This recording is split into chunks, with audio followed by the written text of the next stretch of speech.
কৃত্রিম বুদ্ধিমত্তা বা আর্টিফিশিয়াল ইন্টেলিজেন্স অর্থাৎ এআই দিয়ে টানা 5 দিন কাজ করা সম্ভব, তাও আবার গবেষণা, প্রোগ্রামিং, এমনকি জটিল সমস্যার সমাধান করতে পারে এমন দাবি করেছে চীনের প্রযুক্তি প্রতিষ্ঠান আলিবাবা। নতুন এআই মডেল Qwen 3.8 ম্যাক্স ঘিরে শুরু হয়েছে নতুন আলোচনা। এটি কি সত্যিই যুক্তরাষ্ট্রের শীর্ষ এআই মডেলগুলোর সমকক্ষ, নাকি এটি এখনও কেবল নির্মাতার দাবি? চলুন বিস্তারিত জানার চেষ্টা করি।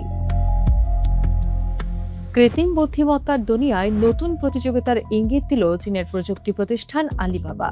তাদের দাবি, নতুন এআই মডেল Qwen 3.8 ম্যাক্স মানুষের তদারকি ছাড়াই টানা কয়েকদিন কাজ করতে সক্ষম।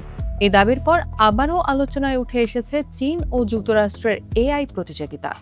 সবচেয়ে গুরুত্বপূর্ণ বিষয় হলো, আলিবাবার কিউএন টিম জানিয়েছে নতুন মডেলটি কোডিং, গবেষণা, দীর্ঘমেয়াদী কাজ এবং জটিল প্রকল্প পরিচালনায় আগের সংস্করণের তুলনায় উল্লেখযোগ্য উন্নতি করেছে।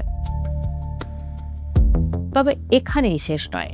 কোম্পানির দাবি, এক পরীক্ষায় Qwen 3.8 ম্যাক্স টানা প্রায় 125 ঘন্টা অর্থাৎ প্রায় 5 দিন কোনো মানব তদারকি ছাড়াই কাজ করেছে। সেই সময়ের মধ্যে এটি একটি গণিত গবেষণাপত্রের পরীক্ষাটি শুরু থেকে পুনর্গঠন করে এবং পরে সেটির আরও উন্নত সংস্করণ তৈরি করেছে। অন্যদিকে আরেকটি পরীক্ষায় মডেলটিকে 526টি মানব দলের সঙ্গে একটি অনলাইন প্রতিযোগিতায় অংশ নেওয়ানো হয়। 24 ঘন্টার সময়সীমার সেই প্রতিযোগিতায় এআই মডেলটি সব দলকে পেছনে ফেলে মাত্র 68টি দলের নিচে অবস্থান করে।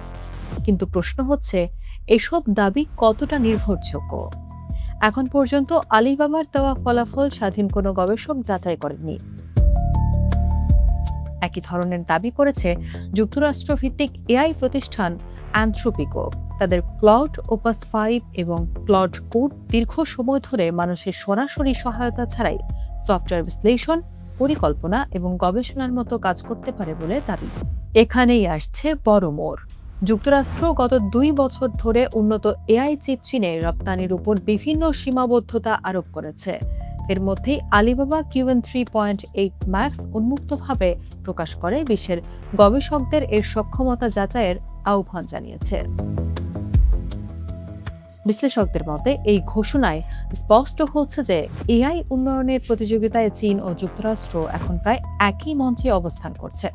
তবে উভয় প্রতিষ্ঠানের দাবি এখনও স্বাধীনভাবে যাচাই হয়নি। এখন সবার নজর গবেষক ও প্রযুক্তি বিশেষজ্ঞদের মূল্যায়নের দিকে। এখন দেখার বিষয়, Qwen 3.8 ম্যাক্স বাস্তব ব্যবহারে কতটা কার্যকর প্রমাণিত হয় এবং এআই প্রতিযোগিতায় এটি নতুন মানদণ্ড তৈরি করতে পারে কিনা। আগামী মূল্যায়নই বলে দেবে এই দাবি কতটা বাস্তব আর কতটা প্রযুক্তি প্রতিষ্ঠানের আত্মবিশ্বাস।